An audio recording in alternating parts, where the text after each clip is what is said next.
Les amis, la scène du jour se déroule dans un gymnase universitaire américain juste avant le début d'un duel d'escrime. À droite, Stephanie Turner, étudiante, sportive et femme. À gauche, un adversaire né homme, aujourd'hui autorisé à concourir en catégorie féminine. Stephanie ne dit pas grand chose, mais ce qu'elle dit va lui coûter très cher. Je suis une femme et c'est un homme, tout en posant le genou à terre. En quelques secondes, la sanction tombe, pas d'argument, pas de dialogue, elle est disqualifiée sur le champ. Certains applaudissent son courage, d'autres préfèrent détourner le regard et pendant que la sécurité vient la faire sortir, le match n'aura même pas lieu. Voici donc l'instant où la réalité biologique a brièvement tenté de remonter à la surface avant d'être noyée de nouveau.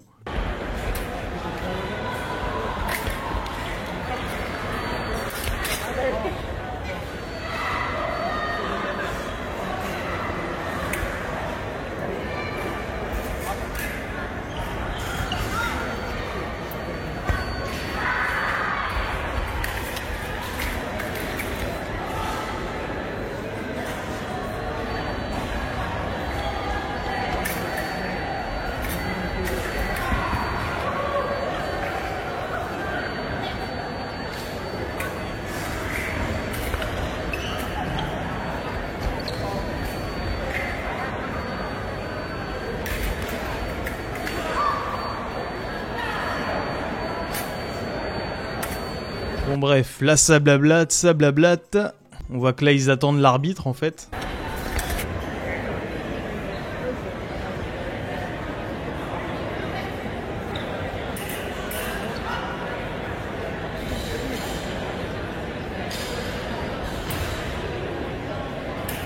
Voilà, là il vient de lui mettre un carton noir, donc c'est l'équivalent d'un carton rouge en escrime. Donc exclusion immédiate.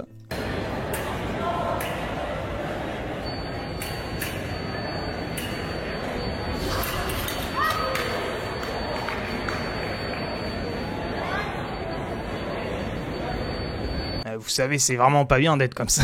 C'est vraiment pas bien de penser comme ça, vous savez. Bon bref, blablabla, et du coup, voilà, on voit qu'il l'escorte à la fin. C'est fini pour elle. Alors on en apprend un peu plus, du coup, un genou à terre et un refus de combattre le 30 mars alors qu'elle s'apprêtait à affronter Redmond Sullivan, un athlète transgenre, je ne dis pas une, lors d'une compétition se déroulant à l'université de Maryland. L'escrimeuse américaine Stephanie Turner a jeté son masque au sol et s'est agenouillée en signe de protestation devant l'arbitre. Une décision que l'américaine de 31 ans, qui avait pourtant réalisé tous ses échauffements le jour du combat, a prise la veille au soir, lorsqu'elle s'est rendue compte de qui serait son adversaire. Je savais ce que je devais faire parce que USA Fencing, donc la fédération américaine d'escrime, n'avait pas écouté les objections des femmes à ce sujet, a-t-elle déclaré à Fox News. Redmond pensait que j'allais commencer à combattre, alors quand j'ai posé le genou à terre, j'ai regardé l'arbitre, et j'ai dit « Désolé, je ne peux pas faire ça. Je suis une femme et c'est un homme, et c'est un tournoi féminin. Et je ne fais pas d'escrime avec cette personne. » Redmond ne m'a pas entendu, s'est approché de moi pensant que j'étais peut-être blessé et a demandé « Ça va ?» Et j'ai répondu « Je suis désolé, je t'apprécie et te respecte beaucoup, mais je ne combattrai pas avec toi. »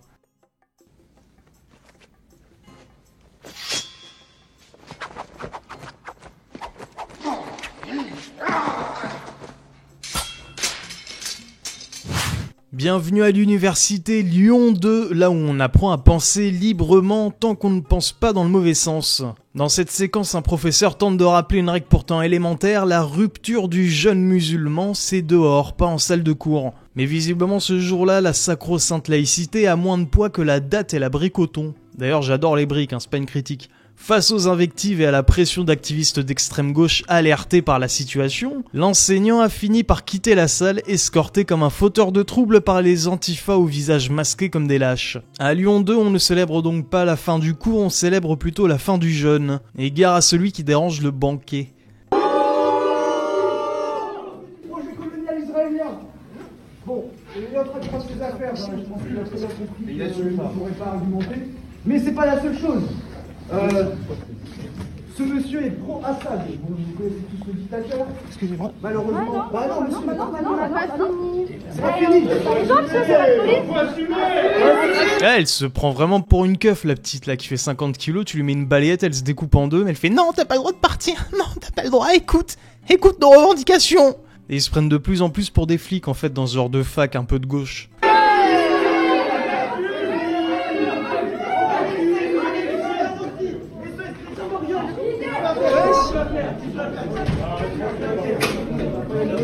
Le problème, c'est que ces petits merdeux, en fait, personne les confronte. Donc du coup, en même temps, ils sont dans leur sacro-saint lieu, donc c'est un peu compliqué. Mais vous voyez bien qu'il y a un truc qui va pas, c'est des mecs qui sont tout fins, tout cuss, et des petites gamines là qui font les flics vraiment. Si on a vécu proche de gens qui ont un peu de répondants, etc., voir ce genre de truc, c'est vraiment, enfin, c'est limite choquant. Normalement, une fille comme ça qui t'agresse comme ça, qui te parle comme ça, qui dit ouais, t'as pas le droit de quitter le cours, tu dois rester là, donc qui te séquestre un peu. Mais elle fait pas 2 secondes normalement. Hein. C'est très bien. Allez, je vous appelle à goulûment boycotter ce cours.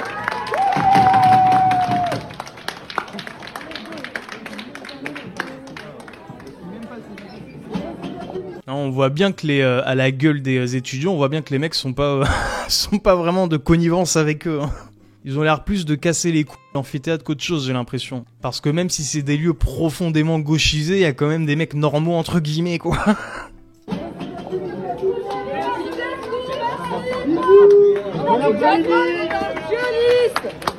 Et là, vraiment, ce qui me tue, c'est les petites meufs, là, qui...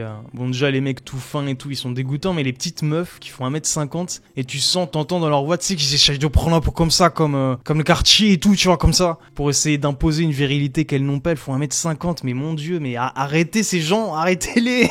Ils sont en plein déni de réalité, et on leur laisse le champ libre.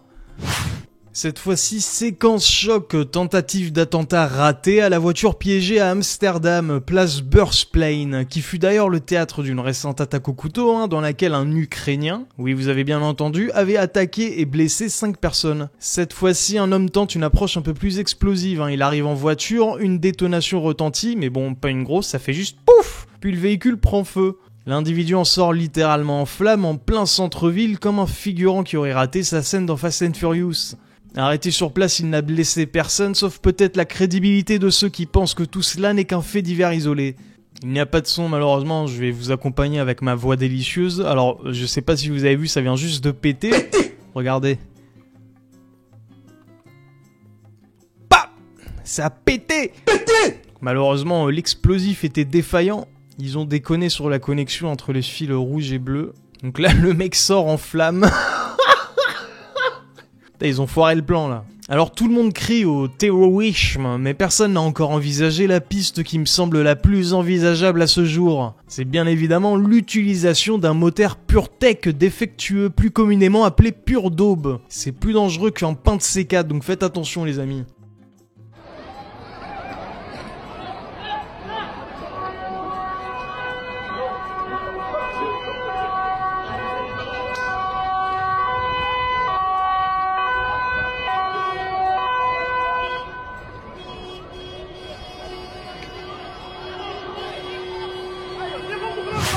Oubliez les rugbymen, les bûcherons et les poils au torse. En 2025, les nouvelles figures du mal occidental s'appellent les Pêche Boys.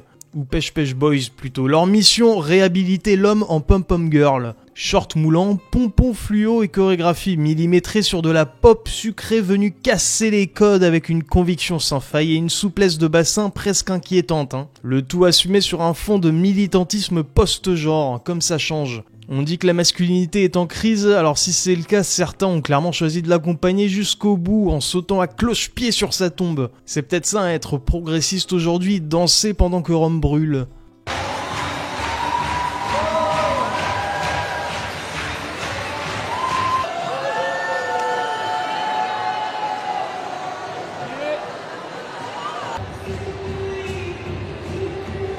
Le show d'aujourd'hui, ça s'est très bien passé, il y avait beaucoup de public, il était très très réactif. Vas-y, bouge tes hanches, Michel. Vas-y, tourne comme ça. Super. Réactif. Après, on joue un peu à la maison aujourd'hui, donc c'était à Montreuil. Donc on s'attendait pas à autre chose, mais c'est toujours un plaisir de faire un show en général, mais encore plus de le faire ici.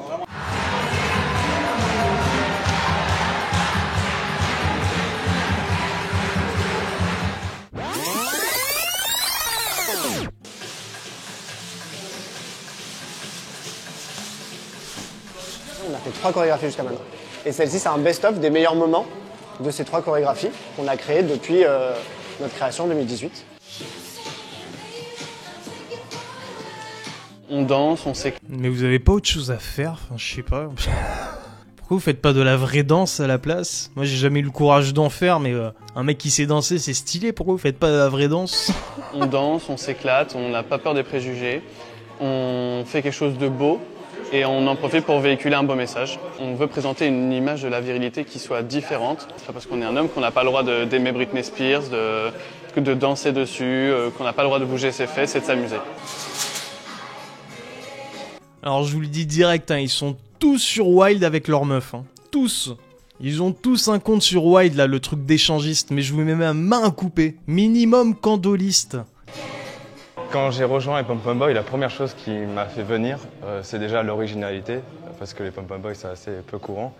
Et ensuite, je voulais aussi faire une activité sportive et artistique. Donc la danse qui mélange les deux, c'est super intéressant. Ce qui me fait rester maintenant, c'est surtout les représentations qu'on peut faire en public et aussi le message qu'on apporte avec ce groupe-là. Oh la vache. Ah, il doit y avoir des cadavres dans les placards, mais dans tous les coins.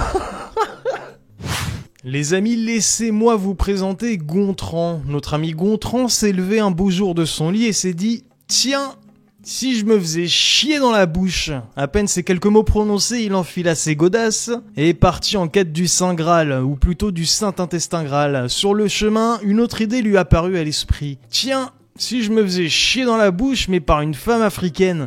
Alors par je ne sais quel miracle, hein, il a réussi à atteindre son objectif, mais depuis, une malédiction le poursuit. En effet, après avoir goûté au nectar tant convoité, le plaisir fut si intense qu'à partir de ce jour, la merde de femme africaine est devenue le leitmotiv de sa vie. Arpentant les rues et abordant toutes les noires qu'il trouve sur son chemin pour leur demander s'il peut remplacer leurs chiottes le temps de quelques heures. Quoi? Vous mangez quoi? Ah bon, ça vous est déjà arrivé de manger le meurtre d'une black? Ouais. Ah oui, pourquoi? Ah ouais? Les coups de langue. Ça vous excite? C'est pas grave. La dame, elle fait. Hein? Ah. Il faut m'expliquer. Ah, comment il mord ses lèvres. Horrible. Il faut m'expliquer. Attends, viens. Vous aimez quoi? Ah ouais, vous avez déjà fait ça? Ah oui. Mais non. Et quelle année ça, vous avez déjà fait ça? J'ai jamais entendu ça, moi. Ah ouais? Ah ouais? Mais pourtant, vous sentez pas la merde. Hein? Ah, vous aimez ça? Ah ouais. Et vous avez déjà fait ça avec une black? Et vous avez déjà mangé son caca? Ah ouais? Elle m'a humilié. Elle m'a chié sur la tête. Elle a chié sur ta tête. Ouais. Elle a fait ça. Mais tu veux ça, vous m'avez dit. J'aime ça. Ah ouais. Carrément. Ah putain. En plus avec son petit sac Basic Fit là, il est sorti de sa séance de sport pour mater les fiacs. Il a croisé une Renault à son arrêt de bus, il a dit tiens, autant faire d'une pierre deux coups.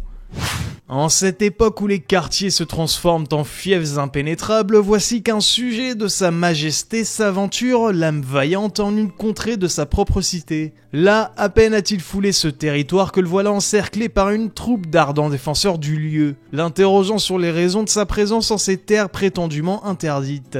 Jadis, Londres était une mosaïque de cultures se côtoyant en bonne intelligence. Aujourd'hui, certaines enclaves semblent s'ériger en principautés autonomes, où l'étranger est persona non grata. Voici donc la vidéo d'un voyageur intrépide rappelé à l'ordre pour avoir oublié que désormais certaines portes de sa ville natale lui sont closes. Soon in France.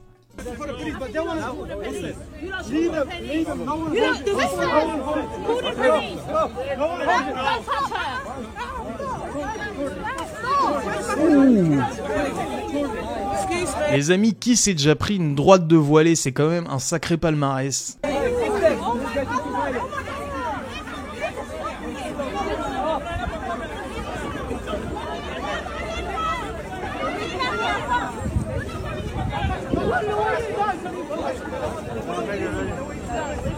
Incroyable. D'ailleurs regardez sur cette séquence, c'est quand même marrant cette image, on a KFC et Colors d'aligner, Il y a tous les éléments réunis dans cette vidéo. Il y a quand même le mec en blanc hein, qui essaye de les séparer, mais bon, ça... Juste après, t'as la voilée qui vient mettre un gros crochet. Au même moment, au château de Windsor.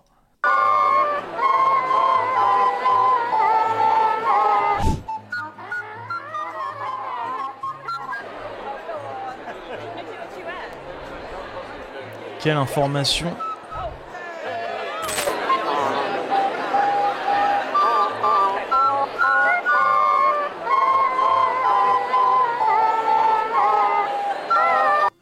Ah, ça c'était un do mineur sur la tierce harmonique.